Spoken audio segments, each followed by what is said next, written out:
یو سړی یا ښځه اصول فروع نه لري، اصول ابا اجداد نه لري، پلاران نیکونه نه لري، لاندې اولاد نه لري، مسیان نه لري، خو اطراف لري، یعنی خویندې ورونه لري. دغه میراث ذکر کوي الله. خو د اطراف درې قسمه دي. یو اطراف تاسو ته ما پرون ویلو چې هغه اعیاني ورته وایي چې داسې خویندې ورونه چې مور او پلار دواړو نه وي. دویم علاتی ورته ویل کېږي چې د پلار نه وي د مور نه نه وي. دریم قسم اخیافي چې د مور نه وي خو د پلار نه نه وي. قرآن پاک کې د کلاله حکم ټول قرآن کې دوه ځای راغلی. یو کلاله حکم دلته راغلی ده، یو د دې سورۃ النساء په آخر کې راغلی. دلته الله تعالی د هغو اطرافو بیان کړی چې فقط او فقط ورونه خویندې وي خو د مور نه، د مور او پلار نه یا د پلار نه فقط. د دې سورۃ په آخر کې راځي، خلاصه سوله مسله. نو دلته هغه ورونه خویندې الله ذکر کړي دي چې فقط د مور نه وي. او یو سړی د مړ شو مېرني ورونه خویندې شته، څنګه فیصله ده؟ دغه د قرآن حکم بیان کړی ده. واورئ، دا د ټول میراث د قانون نه مخالف ده. هغه څنګه؟ یو سړی مړ شو، پلار اولاد یې نشته، اصول فروع نه لري، کلاله وایي دغه ته چې اصول فروع نه لري، دې ته کلاله وایي. خو ورونه او خویندې لري، خو اخیافي یعنې مورني د مور نه که یو وي، یا مور وي یا خور وي د مور نه، یا ورور وي د مور نه. فلکل واحد منهما سدس. د دغه ورور چې کلاله ده حق میراث کې دا ده چې د ټول مال شپږمه حصه به ورکول کېږي. که ورور وي هم شپږمه حصه ورکول کېږي، او که خور وي هم شپږمه حصه ورکول کېږي. تاسو به دا وایئ څنګه مخالف ده د میراث نه؟ ګوره په اولاد کې فللذکر مثل حظ الانثیین قرآن بیان کړی ده چې نارینه ته 2 حصې ورکول کېږي، مؤنث ته 1 حصه ورکول کېږي. دلته خور ورور سره یو شی شو. اخیافي ورونه خویندې یعنی مورني خویندې ورونه سره یو شی دي په برخه کې. د ورونه چې کوم میراث وړي شپږمه حصه به وړي. انشاءالله په دې به دماغ مونږ ټول تاسو خلاصو. وان کان رجل، که یو سړی وي، یورث، دلته کې اگر که زمین کې اختلاف ده، خو یورث چې موروث کړلی شي یعنی مړ سي میراث کړلی شي. کلاله وي، کلاله هغه ته ویل کېږي چې فروع اصول نه لري. او امرأة کلاله یعنی یا ښځه وي کلاله وي چې داسې ښځه وي چې پلار یعنی اصول فروع نه وي، خو وله اخ و اخت. دغه سړي دپاره له ضمیر رجل ته راجع که، یا وله ضمیر لاحدهما ته راجع که. وله یا دې سړي دپاره یا یو د دې دواړو دپاره اخ و اخت، ورور وي یا خور وي. فلکل واحد منهما سدس، هر واحد دپاره شپږمه حصه د مال وي. تاسو دا خبره کولی شئ چې اخ او اخت دلته مطلق ذکر شوی ده، یعنی خور دلته ورور تعین نه ده شوی، خو ما اخیافي قید لګولی یعنی مورني د مور نه وي. واورئ، دلته قرات غیر مشهوره د عبدالله ابن مسعود، سعد ابن ابي وقاص د دواړو او د ابي ابن کعب درې واړو قرات راغلی ده. وله اخ و اخت من ام ټکی راغلی ده. په بل قرات دیگر کې مور ټکی راغلی ده. نو دا د ورونو او د خویندو ده، خو اخیافي. که سړی ورور مړ شو اصول فروع نه لري، خورې وي ورورې وي د مورني، بس شپږمه حصه هر واحد ته ورکړه، خلاصه مسله. اوس یو بل حکم هم الله ذکر کوي، یو بل صورت. همدا ورور ده یا ورور یو سړی ده، اصول فروع نه لري، کلاله ده. خویندې ورونه، ګوره دلته زیات شو، خویندې ورونه لري، خو لیکن ډېر مورني خویندې لري، مورني ورونه لري. بس د دې لپاره د دې سړي په میراث کې درېیمه حصه حق ده. خو په دا حق کې چې دوی تقسیموي، داسې تقسیم به نه کوي لکه پرون دي چې په اولاد کې کو فللذکر مثل حظ الانثیین. خور او ورور په داسې میراث کې په استحقاق او په قسمت دواړو کې سواسی دي، یعنی ورور ته او خور ته چې برخه ورکول کېږي سواسی به ورکول کېږي، برابره به ورکول کېږي.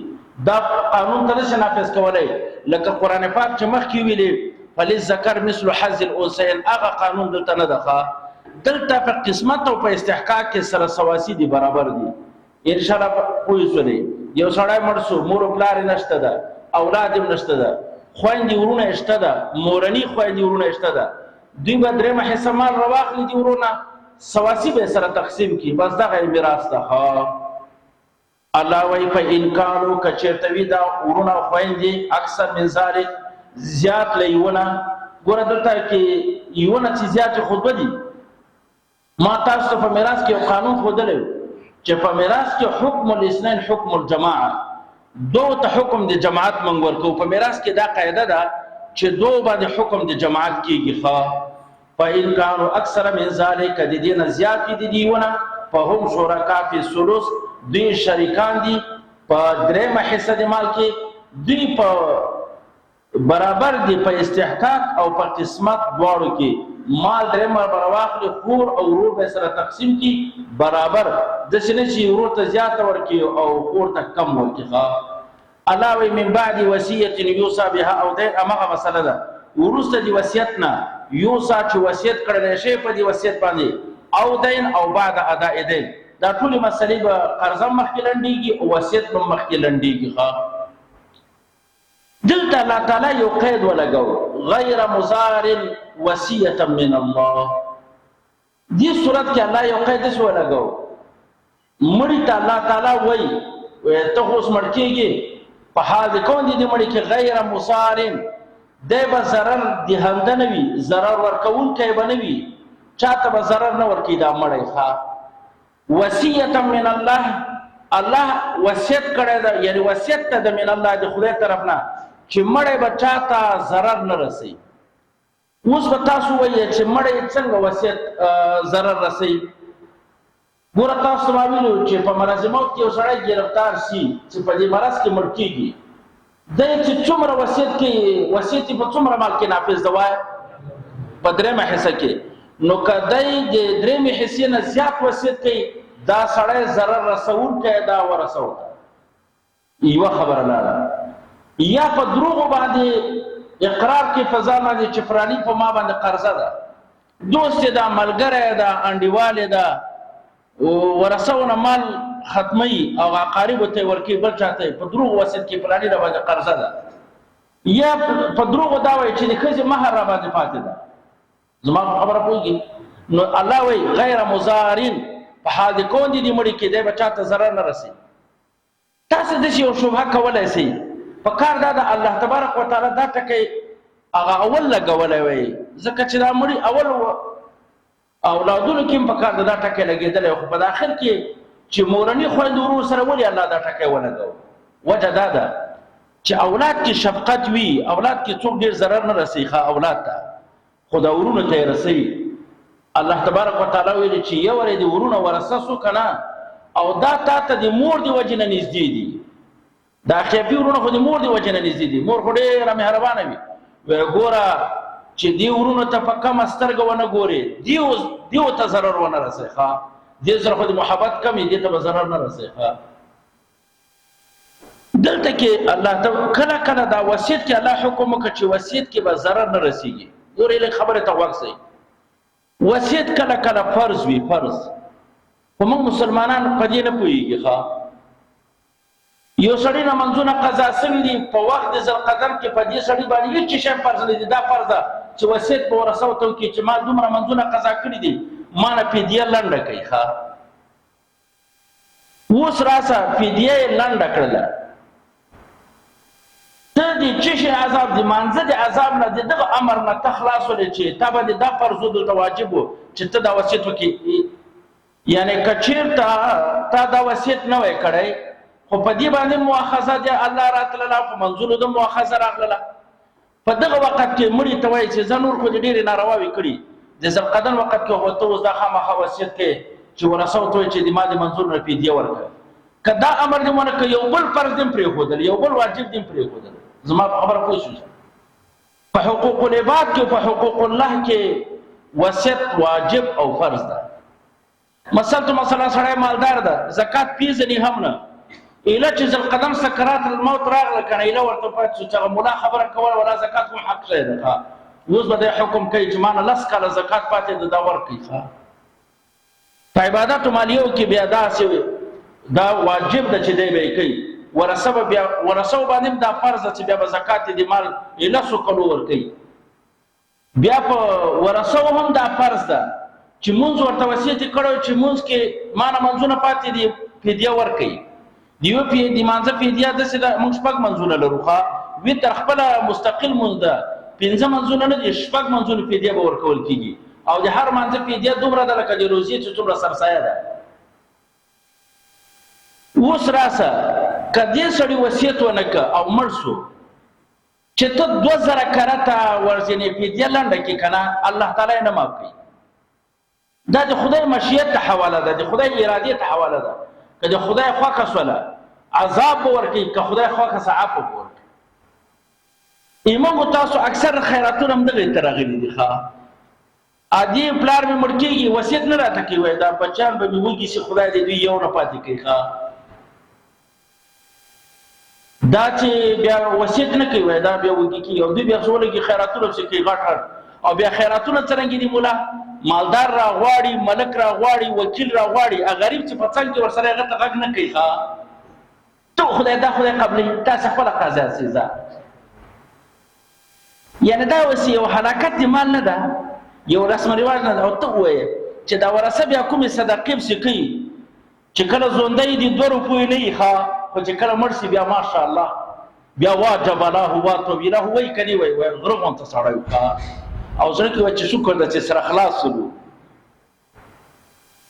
ګورې چې صدقات کوي بیا چې څومره کوي چې مړی وصیت نه کړي کنده د خدای اراده ته حواله ده.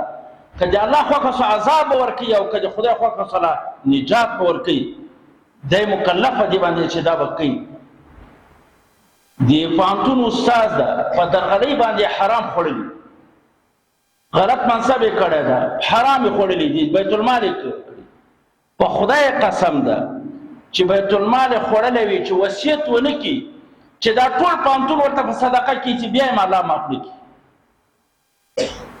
دا د بندګانو حق ده به وصیت کوي ای بنده حق الله نه معاف کوي سره حقوق الله کې الله خپل کار کې لکه منځونه خو په حق بنده کې نه کوي. یاره ولا خو ماته خو د حکومت نه دا ویل شوي چې په هفته کې به 15 ورځې حاضري کوي دب کې یوه ورځ حاضري نه ده کړې استاد نه ده راغلی محصل ته سبق نه ده ویلی تاسو دا مابقي د 3 ورځو د معاش حرام ده که حلال پوښتنه ده حرام ده. دې چې ذوالقدر وخت کې وصیت ونه کړي چې 2000 کاله د صدقات اولاد ورپسې کوي بیا مالا نه قبلي دی به وصیت کوي په دې باندې فرض ده چې دی وصیت وکړي چې د ما مال ورکړي او بیا چې د ځمکې رانیولي او غصب کړي وي ښا او مړ شو دا به خدای ماف کړي. د کوم سړی چې غاصب د ځمکې وي واوري بدترین غصب او بدترین خیانت د ځمکې ده په دنیا چې یو سړی د چا ځمکه راقبض کړي ما د په خدای قسم وي چې د قیامت په ورځ به تر 9 ځمکې پورې په جهنم کې گردن کې به الله اچولي وي دا به پورته خیزه ښا او دلته کې به دا زمان خپل خواهشات پوره کوي او دی به په جهنم کې وي ښا. نن مې دا تفسیر کتل ته مې چیرته تذکره هم وکړله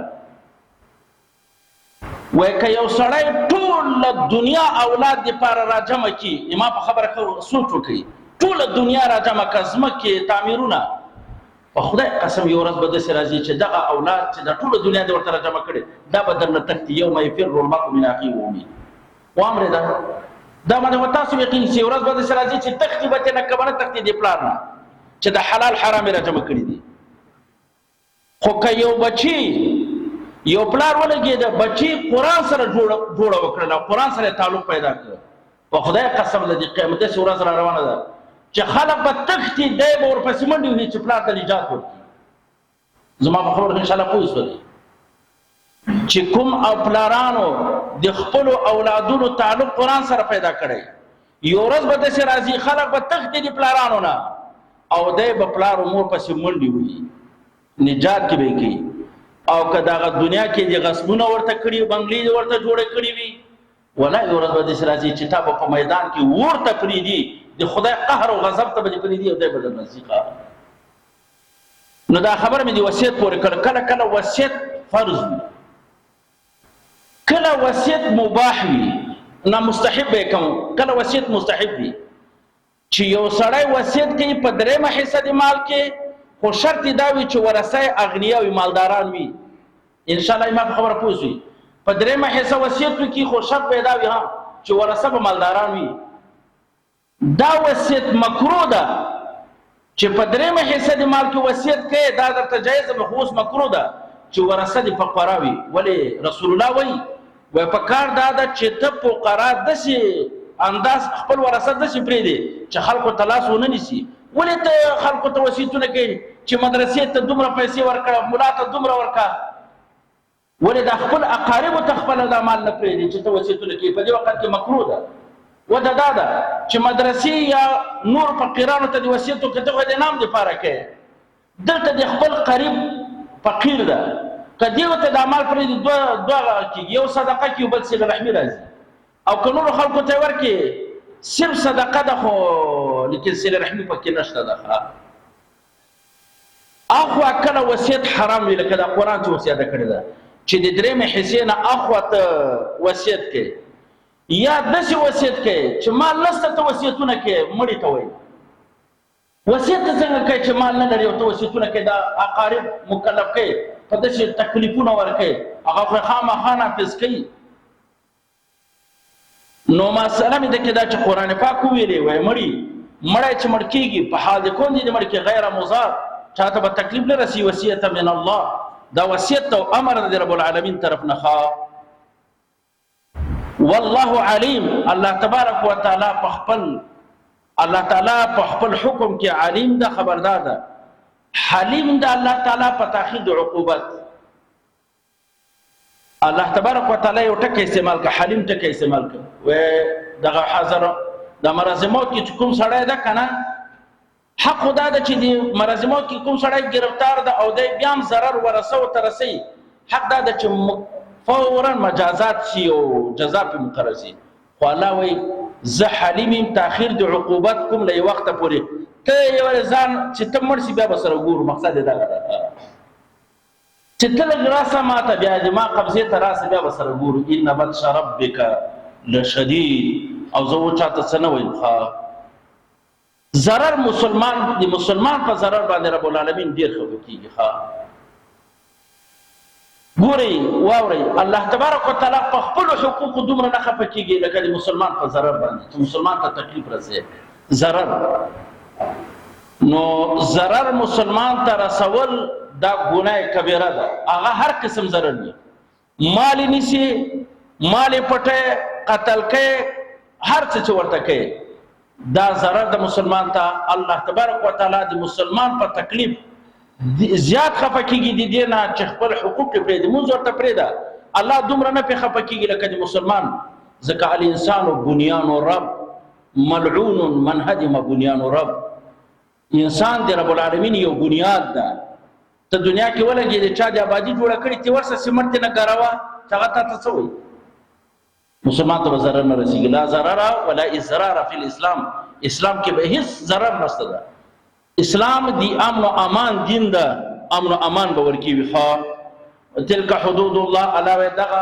احکام د الله تعالی دی ومن یطع الله ورسوله چا چې اتباع وکړي د الله او رسول الله يدخله داخل به کې الله جنتونو ته تجري جاری به من تحتها لاندې د قصور دغه جنتونو نه الانهار الاربعه څلور یالي خالدین فيها همیشه به په دې جنتونو کې الله دې ټول ته نصیب کړي وذالک دا دخول جنت علاوه الفوز العظیم لوی کامیابی ده نشته خبره هم ده ډېر کامیابي نه ده خو تاسو یې خوند درکړه تاسو وایئ چې لوی کامیابي دا ده چې محصل په ښوونځي کې کامیاب شي او استاد په استادۍ کې کامیاب شي په خدای قسم که دا هېڅ شی دا فقط ناروا کار دی محصل چې په محصلتوب کې کامیاب شو مکلف شو خدای به یې اوس رانیسي استادۍ ته چې شوی د مخکې حقوق الله در باندې اوس حقوق العباد هم در سره شو دا د ټول وزر محصلینو حق دی استاد سره ده دا کامیابی نه ده کامیابی لوی کامیابی دا ده چې یو سړی جنت ته داخل شي تاسو ټول چې الله دې جنت ته داخل کړي وذالک الفوز العظیم الله وایي دا دخول جنت ته لوی کامیابی ده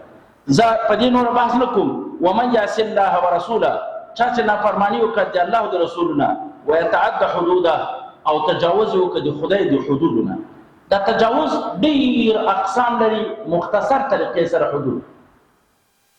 پنځه منځونه الله فرض کړي دي چې شپږ کې ناروا ده، کار د عبادت ته. امام خبره کوي زکات ربع د عشر ده، یعنی په 40 کې روپۍ موږ باندې فرض ده. که یو سړی په 40 کې 10 روپۍ ورکوي خو عقیده دا نه لري چې ربع د عشر ده، یعنی په 40 کې روپۍ الله را باندې فرض کړي دي، څومره ورکوي؟ 10. دا تجاوز د ګناه کبیره ده. ما په خبره پوه شئ، کار دا مې ویلې چې څه سړی ده.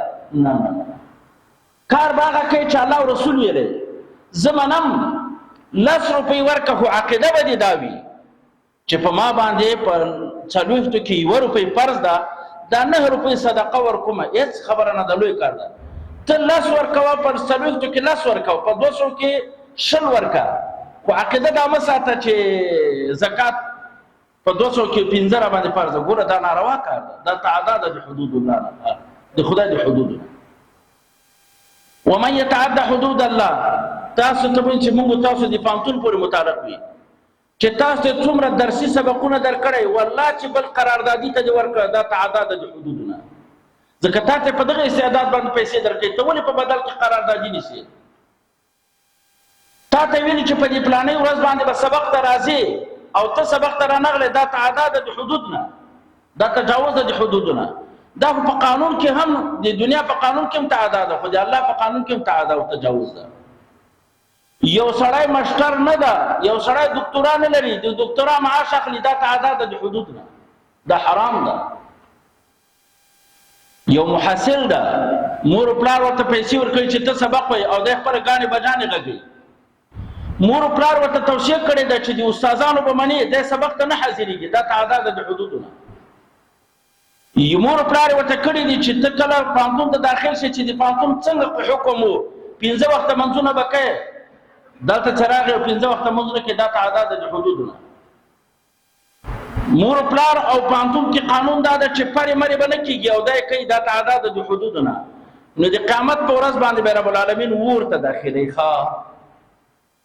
محاصل خو د چا پلار نه ده کنه چې دی هر څه کوي او څوک به څه نه ورته وایي او نه به الله رانیسي، هم استاد الله رانیسي او یو راواخلي. معلم چې استاد سبق وایي متعلم ته او کبر ورسره کوي، دا تعداد د حدود ده. معلم ته خو نسبت الله سره لري، اول د تمام کائنات معلم الله ده.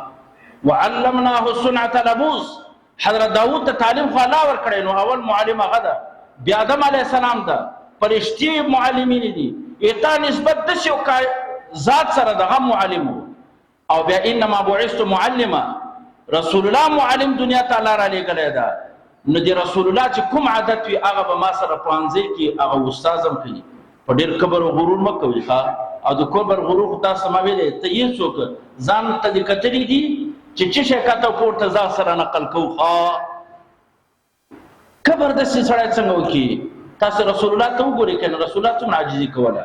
رسول الله به په مجلس کې ناست و، یو کوچی به راغی چې تر څو به یې پوښتنه نه وه کړې، پېژندی نه چې رسول الله څوک ده. په ټول عمر کې هم رسول الله داسې نه دي شوي چې په مجلس کې ناست وي قدمونه یې مخکې وي. کله کله خبرېږم چې استاد یې پوهنمل ده که پوهنیار که هر یو وي، څه به نه وي چې مدیر ته ورسي زه خو پوهنمل یم، پوهنیار بس ته یې څوک تا ځان پېژندلی ده، لږ ګزاره خو پکار ده. دا د اقوالو تکبر ده، ته هېڅ څوک هم نه یې.